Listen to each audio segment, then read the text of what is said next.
أهلا بيك في الجانب المظلم من الحكايات.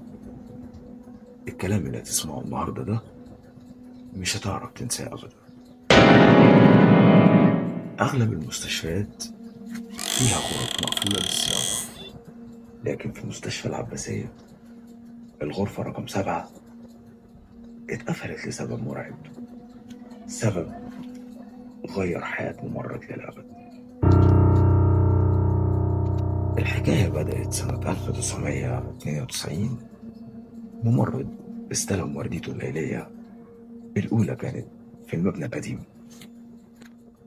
الساعة دقت 2 بعد نص الليل، وفجأة سمع صوت حركة وسرير بيتزق جوه الأوضة رقم 7.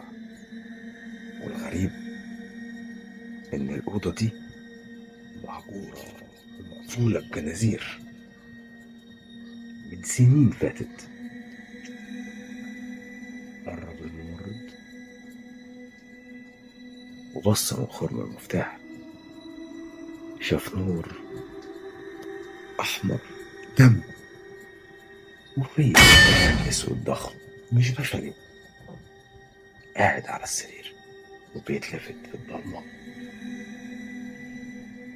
ببطء ناحية الباب، وعينه كانت بتنور في الضلمة.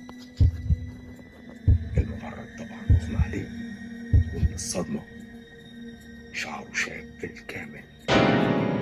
تفتكروا ايه اللي جوه الأوضة دي؟ اكتبوا لي في التعليقات، وما تنساش الفولو عشان السهر الجاي.